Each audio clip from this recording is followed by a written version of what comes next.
is up, everybody? Welcome to Comic Hero Talk. I am Jacob Bartley, and this is the show where we review comic book, television shows, comics, and anything in the superhero world.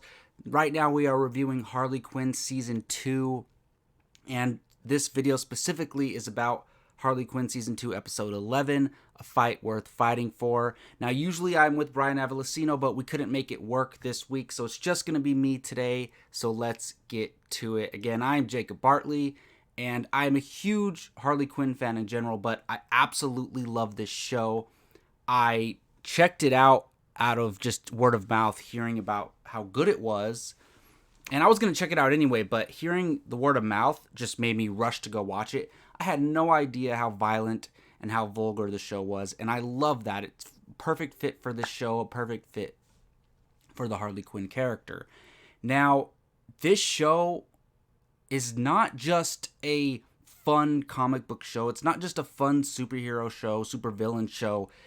It is a great show, period, end of sentence. It has so much depth, and there's so many layers to everything going on. Yes, it's very outrageous most of the time, but within that outrageousness, if that's a word, there's all these deep meanings. And I forget his name, but Mr. Plant, the plant that's at the beginning and the end of this episode, he kind of talks about that, how deep this show is. And I don't think he had to say it, but me as a viewer, I understand how deep this is. You have all these things with, like, the Harley and Poison Ivy romantic relationship kind of hit us out of nowhere, but once it did, it made sense. And I love that they're not catering to the fans, but taking something that the fans want and the fans like and exploring it. That's kind of what they're doing, and I love it.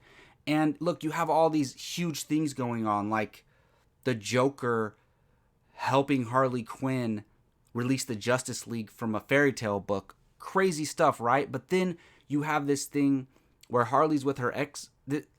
This is just crazy. Like, this character's with her ex-boyfriend trying to save the world while they're both talking about the female that she loves and the relationship that he just got out of. And there's so much depth to that. And as far as DC fans go, this is just so great. We had Harley Quinn and Joker fighting together to do something good, fighting parademons together in a very superhero team-up-esque scene. That scene was awesome, and they made it look like that on purpose, where they're back to back and they're fighting these creatures. And it's like, yes, Joker's in a good way, like the worst villain of all time, meaning he's the most evil villain of all time, and he's here because Harley's forcing him to do something good. And I don't buy that she actually had a bomb in his head. I think she was messing with him the whole time, and maybe he's smart enough to know that, but maybe he helped her out for some reason. And I actually would really like if Joker stayed dating that mom and was a part of those kids' lives and was still the Joker. Like he says, there's a lot of serial killers that are dads, so I love that. And I'm watching Dexter right now, so it kind of reminded me of that. But I just love this episode. It might be the best episode of the season for multiple reasons, but you just have all this stuff going on. The parademons terrorizing the city. Somebody who was her ally, a very close ally, is now her enemy in Dr. Psycho. You have all this stuff going on. The wedding with Harley and Kite Man. It's such a great show and has so many things going on. And I don't know what to say about it. Like, we've talked negatively about this season for sure, and last season. But this episode, I don't have much negative to say. I love it because Brian and I talked about, okay, the Justice League's trapped in this book. We talked about this at the beginning of the season, and they could just leave them there forever. Or they have that to pull out of their sleeve whenever they need to. And they did, and it led up to this with Dr. Psycho trying to take over the world. They need the Justice League to stop them. And it's so funny how when they release the Justice League, they're all discombobulated and Flash crashes into a door and they all just kind of go off and do their own thing. And they're not really set on what the goal is. But at the same time, they were trapped in that book for over a year, and I'm sure they want to see their loved ones and things like that. So many cool things. I just think this show has the perfect combination of just being a great Harley Quinn show.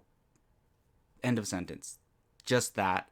It's great at being a huge DC Universe exploration. And for those DC fans, Batman, Superman, Wonder Woman, Justice League fans. And it is just an in-depth great show. If you took the human character storylines and just wrote them down, it's really cool. Like, it's a really good character exploration for most of these characters. So I'm just going to keep chanting this show on until it's off the air, and hopefully that is not for another 8 seasons or something like that. Not that I want them to drag it out, but I think this is a show that deserves to continue, so I hope people support it.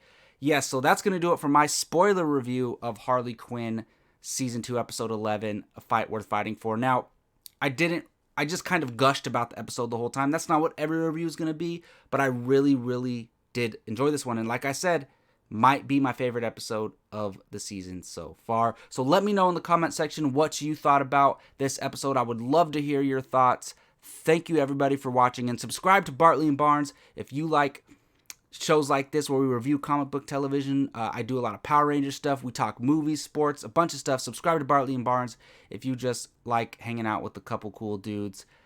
Thanks again for watching. I will see you all next week.